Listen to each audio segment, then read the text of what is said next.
बहुत समय पहले की बात है। एक गांव में शिवा नाम का एक बूढ़ा आदमी अपनी पत्नी शारदा के साथ रहा करता था। शिवा के बेटे और माधव बहू श्यामा की एक हादसे में मौत हो जाने के कारण उनके बच्चे राजू और श्रावणी शिवा के पास ही रहा करते थे। दोनों भी अपने पोता और पोती का अच्छे से ख्याल रखा करते थे, मगर पर्याप्त पैसे ना होने के कारण शिवा को घर का गुजारा करना बहुत ही मुश्किल हो रहा था। एक दिन शारदा शिवा से, अजी सुनते हो, हमारे घर का राशन खत्म हो रहा है, हमें जल्दी ही राशन लाना पड़ेगा। तुम चिंता मत करो, मैं कुछ न कुछ करता हूँ। ऐसा कहकर शिवा बाजार में काम की तलाश में चला जाता है।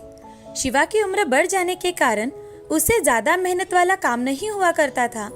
शिवा काम की तलाश में इधर उधर बाजार में घूम रहा था। तभी शिवा को एक जगह मजदूरी का काम मिल जाता है। शिवा दिन भर मजदूरी का काम करता है और घर लौटते वक्त उसकी दिन भर की कमाई सिर्फ 200 रुपए ही मिलने के कारण वो बहुत ही ज्यादा उदास हो जाता है। शिवा शारदा से, शारदा, ये पैसे लो और इन पैसों से थोड़ा सा राशन लेकर आओ।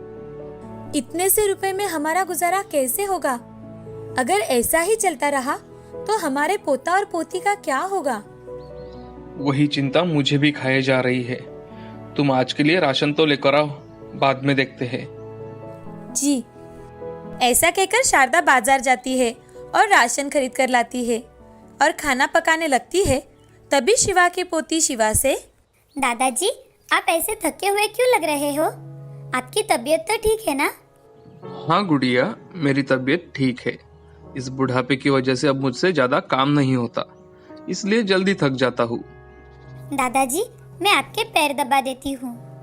अरे नहीं मेरी बच्ची, अब हम सब मिलकर खाना खाएंगे। जी दादाजी। ऐसा कहकर श्रावणी अपने दादाजी के साथ खाना खाने बैठ जाती है। तभी राजू दादी से, दादी, मुझे दादाजी के हाथ की पनीर की सब्जी और अंडे का आमलेट बहुत पसंद है। क्या तुम दादाजी को कहोगी कि वो हमें बनाकर खिलाए? अगले हफ्ते जरूर बनाएंगे, अभी ये खाना खा लो। राजू समझदार होने के कारण अपने दादी की बात जल्दी से समझ गया और दादी से, ठीक है दादी। सभी ने खुशी खुशी खाना खाया और जल्दी से सो गए। अगले दिन राजू और श्रावणी आंगन में खेल रहे थे। तभी श्रावणी राजू से, भैया, दादाजी कल काम करके कितने थक गए थे। मुझे लगता है हमें उनकी मदद करनी चाहिए। हाँ श्रावणी, ये विचार तो मेरे मन में भी आया, मगर हम क्या कर सकते हैं? भैया, हमारे दादाजी के हाथ की पनीर की सब्जी और बटर आमलेट कितना अच्छा होता है। वो इतना स्वादिष्ट होता है कि उसका स्वाद मुंह में ही रह जाता है। मैं सोच रही थी, अगर दादाजी एक रेडी लगाए तो, और उस पर पनीर की सब्जी, उसके साथ ही ऑमलेट बनाकर बेचे तो उनको इतनी मेहनत नहीं करनी पड़ेगी। अरे हाँ, जब दादाजी घर पर आएंगे तो हम उन्हें ये बात बताएंगे। हाँ भैया, हम उन्हें जरूर बताएंगे। शाम के समय शारदा और शिवा आंगन में बैठे थे। तभी राजू और श्रावणी शिवा के पास आकर, दादाजी, मुझे आपको एक बात बतानी है। हाँ बोलो। दादाजी, मैं सोच रहा हूँ अगर हम बाजार में खाना बनाने की रेडी लगाए तो हम उस पर पनीर की सब्जी और आमलेट भी बेच सकेंगे। राजू, तुम्हारा विचार बहुत अच्छा है, मगर बेटा हमारे पास उतने पैसे नहीं हैं। मेरे पास कुछ पैसे हैं, ये आप रख लो। हाँ शारदा, इन पैसों से हमारा काम हो जाएगा। ऐसा कहते ही राजू और श्रावणी बहुत खुश हो जाते हैं। उनकी खुशी का तो जैसे ठिकाना ही नहीं था। दूसरे दिन शिवा बाजार में जाकर एक रेडी किराए पर लेकर आता है। उस पर शिवा खाने के पकवान रखकर बेचने लगता है। आज उनका पहला दिन था और इसी कारण उनके रेडी पर कोई नहीं आ रहा था। शाम के समय दो आदमी शिवा के रेडी पर आकर, अरे चाचा जी, आपने कब से रेडी लगाना शुरू किया? मजदूरी का काम करना छोड़ दिया क्या? बेटे, अब मुझसे ज्यादा काम नहीं हो पाता, इसलिए मैंने सोचा एक रेडी लगा लूं। अच्छा चाचा जी, मुझे एक ऑमलेट दीजिए और मेरे दोस्तों के लिए मसाला चीज ऑमलेट बनाइए। जी अभी बना के देता हूँ। शिवा एक प्लेट में ऑमलेट और एक मसाला चीज ऑमलेट बना के देता है। रंगा और उसका दोस्त ऑमलेट खाते हैं। तभी रंगा शिवा से, अरे चाचा जी, आपके हाथ को तो बहुत स्वाद है, मुझे ये ऑमलेट बहुत पसंद आया। आपका ये मसाला चीज ऑमलेट भी बहुत अच्छा है चाचा, हमें बहुत पसंद आया। चाचा जी, मुझे पनीर की सब्जी घर पर पार्सल दीजिए, जी अभी देता हूँ। शिवा रंगा को पार्सल दे देता है। उस दिन शिवा का धंधा ज़्यादा नहीं चल पाता, लेकिन जैसे जैसे लोगों को पता चलता है कि शिवा के हाथों में जादू है, उसने बनाया हुआ ऑमलेट और पनीर की सब्जी बहुत ही ज़्यादा स्वादिष्ट है, लोगों की भीड़ जमा होने लगती है। उसके साथ ही शारदा रोटियां, दाल, राइस बनाकर बेचा करती थी। शारदा शिवा से, हमने तो कभी सोचा भी नहीं था कि हमारा धंधा इतना अच्छा चलेगा, हमें इतनी तरक्की मिलेगी। हमारे पोता और पोती की आइडिया की वजह से हम हमारा व्यवसाय शुरू कर पाए। हाँ शारदा, हमारे पोता पोती बहुत ही होशियार है। जी, ऐसा कहकर शिवा अपना काम करने लगता है। तभी राजू वहाँ आ जाता है। राजू शिवा से, दादाजी, अगले हफ्ते श्रावणी का जन्मदिन है, तो क्या हम हमारे दोस्तों को घर पर खाने के लिए बुला सकते हैं? ठीक है, तुम तुम्हारे और श्रावणी के दोस्तों को घर पर खाने के लिए बुला लेना। ठीक है दादाजी। राजू खुशी खुशी अपने स्कूल चला जाता है। स्कूल में जाकर राजू अपने दोस्तों से, सुहानी, सुरेश, गोलू, अगले हफ्ते श्रावणी का जन्मदिन है, तो हमारे घर तुम जरूर आना। हाँ, हम जरूर आएंगे। हाँ, मैं भी जरूर आऊंगा। ऐसे ही एक हफ्ता बीत जाता है।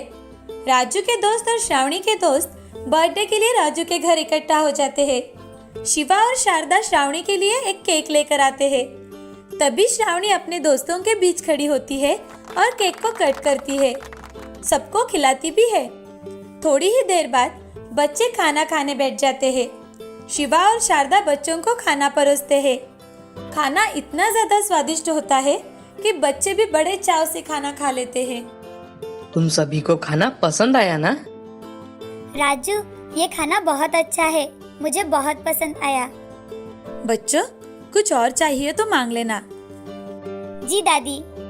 थोड़ी ही देर बाद खाना खाकर राजू के सारे दोस्त अपने घर चले जाते हैं और सभी बच्चे अपने घर जाकर खाने की बहुत तारीफ करते हैं।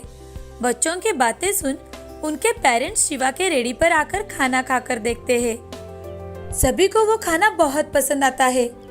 शिवा और शारदा दिन रात मेहनत करके अपना व्यवसाय बढ़ा रहे थे। उनके इस व्यवसाय में श्रावणी और राजू भी उनकी मदद कर दिया करते थे।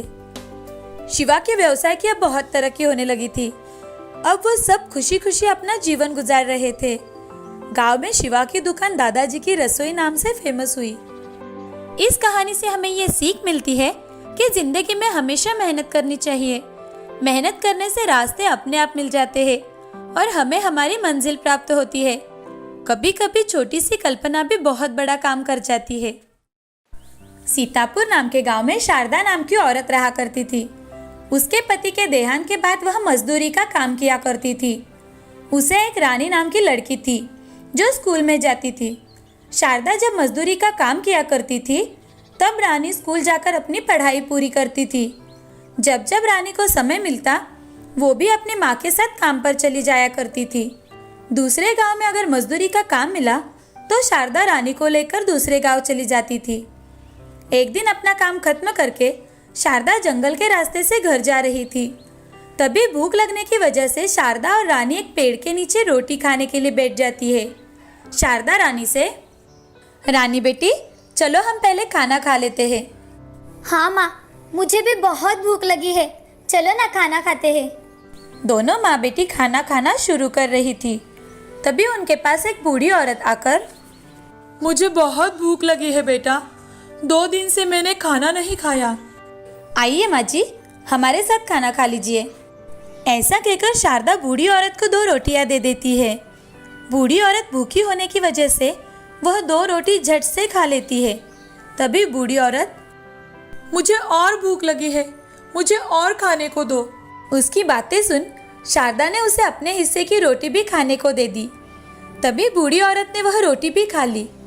यह देख रानी बूढ़ी औरत से, दादी जी, लगता है आपको बहुत भूख लगी है, ये लीजिए, मेरे हिस्से की रोटी भी आप ही खा लीजिए।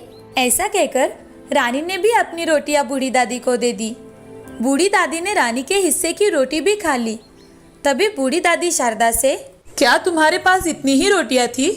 देखिए माँ जी, मैं काम खत्म करके घर जा रही थी। हमने रास्ते में खाने के लिए सिर्फ 6 ही रोटियां लाई थी। अब खाने के लिए कुछ भी नहीं बचा। अगर आपको बहुत भूख लगी है तो माँ जी आप हमारे साथ हमारे घर चलो।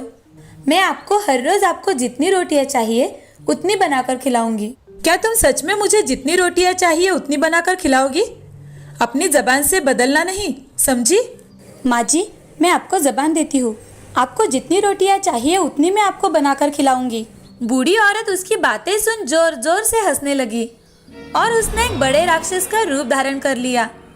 तभी उस राक्षस को देखकर रानी बहुत डर गई और अपने माँ के पास जाकर खड़ी रह गई। शारदा डर गई थी मगर उसने हिम्मत जुटाकर उस राक्षस से कहा, देखो मेरे कहे अनुसार मैं तुम्हें हर रोज रोटी खिलाऊंगी और जिस दिन मैं तुम्हें रोटी ना खिला पाई उस दिन मैं और मेरी बेटी अपने आप आकर तुम्हें सौंप देंगे। शारदा की बातें सुन राक्षस मान गई। शारदा और रानी अपने गांव लौट गए। तभी रानी शारदा से, माँ तुमने बड़ी खूबी से उस राक्षस से हम दोनों को छुड़ा लिया। नहीं बेटी, मैंने उस राक्षस से झूठ नहीं बोला। मैं सच में कल से उसे रोटियां बनाकर लेकर जाऊंगी। मैंने उसे वचन दिया है। ठीक है माँ। दूसरे दिन शारदा ढेर सारी रोटियां बनाकर एक टोकरी में भरने लगी। रानी ने भी उसकी मदद कर दी और वो दोनों टोकरी उठाकर जंगल में लेकर गए। वहाँ राक्षस शारदा से, वाह क्या खुशबू है, कहाँ है मेरी रोटियां? लाओ जल्दी दो, मुझे बहुत भूख लगी है। ऐसा कहकर राक्षस टोकरी की सारी रोटियां खा गई और राक्षस शारदा से, मुझे हर रोज ऐसे ही गर्मा गर्म स्वादिष्ट रोटियां खिलाना, वरना तुम दोनों को मैं ऐसे ही खा जाऊंगी। ऐसा सुनकर शारदा और रानी टोकरी लेकर घर लौट आए। वो दोनों हर रोज टोकरी भरकर रोटियां बनाती और उस राक्षस के लिए ले जाती। राक्षस भी बड़े मजे से गर्मा गर्म रोटी खाया करती थी। ऐसे ही कुछ समय बीत गया। एक दिन रानी शारदा से, माँ हमारे पास रोटी बनाने के लिए थोड़ा भी आटा बचा नहीं है और हमारे पास के पैसे भी खत्म हो गए हैं। अब हम क्या करें माँ? क्या करे बेटा, हम दोनों ने जबान दी है तो हमें जाना ही होगा। आज क्या होगा पता नहीं, उसका डर तो मुझे भी लग रहा है।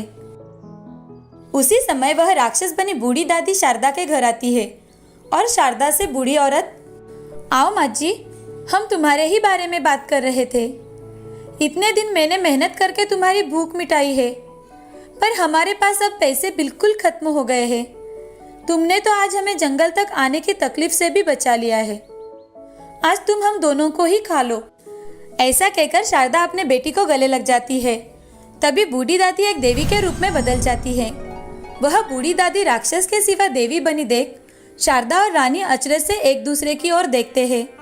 तभी देवी शारदा से, मैंने तुम दोनों की बात सुन ली थी। जब मैंने तुम दोनों को जंगल में देखा था तब तुम दोनों ने अपने पास की रोटी तो दी थी और अपने हिस्से की रोटी भी मुझे दे दी। मैं तुम दोनों की परीक्षा ले रही थी। मैं परीक्षा लेने के लिए राक्षस में बदल गई और तुमने मुझे एक दिन भी नहीं कोसा और हर रोज अपने किए वादे के मुताबिक मुझे रोटी खिलाती रही। इससे मैं बहुत प्रसन्न हो गई हूँ। मैंने तुम दोनों जैसा नेक इंसान आज तक नहीं देखा। तुमने मुझे खाना खिलाकर संतुष्ट किया। आज से तुम्हें किसी भी चीज की कमी नहीं होगी। ऐसा कहकर देवी माँ ने हीरे, पैसे, सोने के सिक्कों का ढेर बना दिया। शारदा और रानी तो ये देखकर हैरान हो जाते हैं। तभी देवी शारदा से, तुम अब अपनी पूरी जिंदगी अच्छी तरह से गुजार सकती हो। और हाँ, तुम्हारे ऊपर मैं एक और बड़ी जिम्मेदारी डालने वाली हूँ। ऐसा कहकर देवी माँ ने अपना हाथ घुमाया और वहाँ एक जादुई छड़ी आ गई।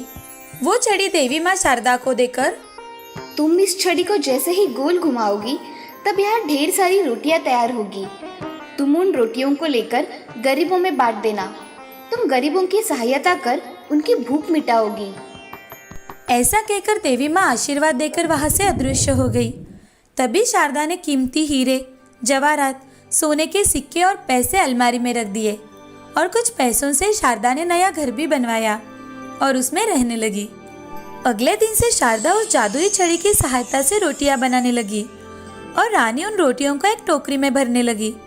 पर्याप्त रोटियां जब बन जाए तब शारदा उसे बंद कर दिया करती थी। शारदा वो रोटियां हर रोज गरीबों में बांटती थी और कुछ रोटियां मंदिर में भी दान किया करती थी। वो रोटियां बांटते बांटते अपना जीवन हंसी खुशी गुजार रही थी। इस कहानी से हमें यह सीख मिलती है कि जिंदगी में हमेशा सबकी मदद करनी चाहिए और भूखे की हमेशा भूख मिटानी चाहिए। कब हमारा नसीब चमक जाए ये हमें भी पता नहीं चलता। इसीलिए अच्छे कर्म करो, फल की अपेक्षा मत करो। मुंबई नाम के शहर में सुबोध नाम का आदमी एक बड़े कंपनी में काम किया करता था। उसके परिवार में पत्नी रेखा और बेटी राधा रहती थी। सुबोध की तनख्वाह अच्छी होने के कारण उसका परिवार हंसी खुशी जीवन व्यतीत करता था। रेखा के हाथों के पकवानों को बहुत ही स्वाद था। एक दिन सुबोध अपनी पत्नी रेखा से, रेखा, कल हमारे घर मेहमान आने वाले हैं, उनके लिए अच्छा खाना बना के रखना। कल हमारे घर पर कितने लोग आएंगे? लगभग 10 लोग आएंगे। ठीक है, कल खाना बनाकर रखूंगी। ठीक है। ऐसा कहकर सुबोध ऑफिस में चला जाता है। अगले दिन सुबोध ऑफिस के लोगों के साथ घर लौट आता है। घर आते ही खाने की खुशबू से सभी लोग खुश हो जाते हैं। अरे भाई सुबोध, खाने की तो खुशबू बहुत अच्छी आ रही है। पेट में तो जैसे चूहे दौड़ रहे हैं। चलो राजन, तुम्हें अभी खाना खिलाता हूँ। हाँ चलो जल्दी। ऐसा कहकर राजन और बाकी के सभी लोग खाना खा लेते हैं। खाना इतना स्वादिष्ट होता है कि मेहमान खाना खाकर तृप्त हो जाते हैं और अपने घर चले जाते हैं। अब ऐसे ही दिन बीत रहे थे। सुबोध की नौकरी अच्छी चल रही थी। तभी कुछ ही महीनों में कंपनी के हालात खराब होने के कारण बहुत सारे लोगों को कंपनी से निकाल दिया गया। उसमें सुबोध भी एक था। सुबोध उस दिन जल्दी घर आ जाता है। उसे देख रेखा सुबोध से, आज आप इतने जल्दी कैसे घर वापस आए? रेखा, मेरी नौकरी चली गई है। कंपनी के हालात बहुत खराब होने के कारण कंपनी ने बहुत सारे लोगों को निकाल डाला। मगर ऐसे कैसे निकाल डाला? कुछ बताया भी नहीं। रेखा की बातें सुन सुबोध मन ही मन बहुत सोचने लगता है और सोचते सोचते घर से बाहर चला जाता है। बाहर जाते ही उसके पुराने आवारा दोस्त उसे मिल जाते हैं। उनके साथ सुबोध बैठ के दारू पीने लगता है। उस दिन सुबोध बहुत दारू पीकर घर लौटता है। सुबोध घर आते ही रेखा से, रेखा, ओ रेखा, जल्दी से मुझे खाना परोसो। जी अभी परोसती हूँ। ऐसा कहकर रेखा सुबोध को खाना परोसती है। सुबोध खाना खाकर सो जाता है। अब ये हर रोज होने लगा था। जब से सुबोध की नौकरी गई थी तब से सुबोध ने पीना शुरू कर दिया था। वो घर में से पैसे लेकर जाया करता था। रेखा उसे रोकने की कोशिश करती तो सुबोध उसे मारपीट किया करता था। एक दिन घर का सारा राशन खत्म हो जाने के कारण घर में खाने के लिए कुछ भी बचा नहीं था। ये देख रेखा बहुत चिंतित हो जाती है। वो मन में सोचती है, अगर मैं कुछ काम धंधा करके पैसे कमाऊं तो मेरी गृहस्थी अच्छी चलेगी, खाने के लाले तो नहीं पड़ेंगे। ऐसा सोचकर रेखा सुबह उठकर कुछ मिठाइयाँ बनाती है और उसे टोकरी में डाल के बाजार में बेचने चली जाती है। उसकी मिठाइयों की खुशबू से बहुत से लोग उससे मिठाइयाँ खरीद लेते हैं। रेखा की सारी मिठाइयाँ बेची जाने के कारण वो बहुत खुश हो जाती है। तभी उसकी दोस्त हेमा उसे मिलती है। हेमा रेखा से, अरे रेखा, तुम यहाँ बाजार में क्या बेच रही हो? मैं यहाँ मिठाइयाँ बेच रही हूँ हेमा। रेखा, तुम अचानक से मिठाइयाँ क्यों बेच रही हो? सुबोध भाई साहब की तो अच्छी खासी नौकरी है, फिर भी तुम ये काम क्यों कर रही हो? उनकी नौकरी चली गई और घर में खाने के लाले पड़ने लगे थे, इसीलिए मैंने मिठाइयाँ बनाना शुरू कर दिया। अच्छा, मुझे पता नहीं था रेखा। वैसे तुम्हारे हाथ की मिठाइयाँ तो बहुत स्वादिष्ट होती है। मुझे भी देना 1 किलो मिठाई। हाँ, अभी देती हूँ। ऐसा कहकर रेखा हेमा को मिठाई देती है। हेमा मिठाई लेकर घर चली जाती है। रेखा भी मिठाई लगभग बेची जाने के कारण घर लौट आती है। अब घर आते ही रेखा पैसे गिनती है और मन में, इसमें से कुछ पैसे अलग निकाल के रखती हूँ, राधा बड़ी होने के बाद काम में आएंगे। ऐसा कहकर रेखा कुछ पैसे एक गुल्लक में डाल के बाकी के पैसे अपने पास रख देती है। उस दिन भी सुबोध को पैसे चाहिए थे। उसे घर के एक जगह में पैसे दिखाई देते हैं। तभी उसने वो पैसे लिए और दारू पीने जा रहा था। तभी रेखा सुबोध से, अजी आप ये क्या कर रहे हो? आप ऐसे पैसे खर्च करेंगे तो हम खाएंगे क्या? चल हट, मुझे जाना है, मेरे दोस्त मेरा इंतजार कर रहे हैं। ऐसा कहकर रेखा को सुबोध धक्का देकर नीचे गिरा देता है। वो जमीन पर गिर जाती है। ये देख राधा उसके पास चली आती है। माँ, तुम्हें पिताजी ने ऐसे धक्का क्यों दिया? राधा, मेरा ही ध्यान नहीं था, इसीलिए मैं गिर गई। चलो हम खाना खा लेते हैं। हाँ माँ, चलो। ऐसा कहकर राधा और रेखा घर में चले जाते हैं। घर में जाकर राधा और रेखा खाना खा लेती है। खाना हो जाने के बाद दोनों सो जाती है। उस दिन से सुबोध को जुआ खेलने की आदत पड़ गई। उसकी वजह से सुबोध ने सारे पैसे गंवा डाले और उसने खुद का रहने का घर भी वहां पे बेच डाला। नशे की हालत में वो क्या करता उसे कुछ भी समझ में नहीं आता था।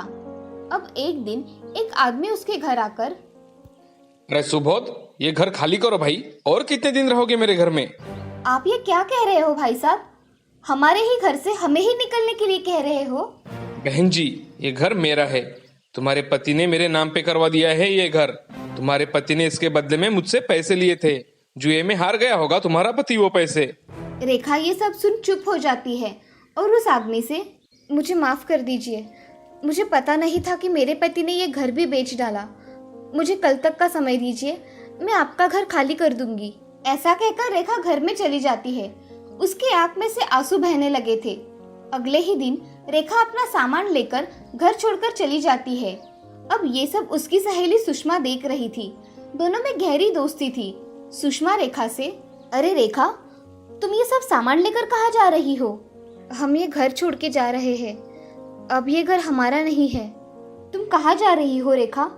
वो पता नहीं सुषमा, सिर्फ ये घर खाली करवाना है। रेखा, तुम चाहो तो तुम मेरे घर में किराए से रह सकती हो, अगर तुम्हें ठीक लगे तो। सुषमा, मेरी तो बहुत मदद हो जाएगी अगर मैं तुम्हारे यहाँ पे किराए पे रहूंगी तो। ठीक है, तो फिर चलो मेरे घर। हाँ। ऐसा कहकर रेखा सुषमा के साथ उसके घर चली जाती है। अब रेखा, सुबोध और राधा अच्छी तरह से उस घर में रहने लगे थे, मगर घर की जिम्मेदारी रेखा के सर पर आने की वजह से रेखा को काम करना पड़ता था। अब रेखा बहुत सारी मिठाइयाँ बनाती और बाजार में जाकर बेचा करती थी। इन सब में राधा अब बड़ी हो गई थी। राधा अब अपनी माँ का हाथ बटा दिया करती थी। ये सब देख रेखा बड़ी खुश हुआ करती थी, मगर उसे उसकी बेटी की शादी की चिंता थी। इसीलिए रेखा थोड़े थोड़े जमा किए हुए पैसे बेटी की शादी के लिए रखती थी। मगर एक दिन सुबोध का एक्सीडेंट हो गया। सुबोध का अस्पताल में बहुत बड़ा ऑपरेशन हुआ। उसमें रेखा ने जमा किए हुए सारे पैसे खर्च हो गए, मगर सुबोध बच न सका। ये सब सुन रेखा और राधा बहुत फूट फूट कर रोने लगे। आज उनके घर का सहारा ही चला गया था। अब रेखा के मन में अपनी बेटी की शादी का ख्याल आता है, मगर पास में पैसे ना होने के कारण वो फिर से काम करने लगती है। एक दिन रेखा की सहेली हेमा उसे दिखती है। तभी हेमा रेखा से, रेखा, सुबोध भाई साहब का तो बहुत बुरा हुआ। अब तुम दोनों कैसी हो? हम दोनों अच्छी है हेमा, तुम्हारा कैसे चल रहा है? मेरा तो सब ठीक है। मेरे मन में कितने दिनों से एक बात थी, तुम कहो तो पूछूं? हेमा, इसमें पूछने की क्या बात है, पूछो। रेखा, मेरा बेटा अच्छी कंपनी में काम करता है और मैं चाहती हूँ कि राधा मेरे घर की बहू बने। ये सब बातें सुनकर रेखा हेमा से, हेमा, मेरी राधा अगर तुम्हारे घर की बहू बनेगी तो मेरी राधा के भाग ही खुल जाएंगे, मगर मेरे पास तुम्हें देने के लिए कुछ भी नहीं है। मुझे लड़की के सिवा कुछ नहीं चाहिए रेखा। मुझे तो ये रिश्ता मंजूर है और शादी का सारा खर्चा मैं ही करूँगी। ये सब सुन रेखा की आंखों में से आंसू बहने लगे।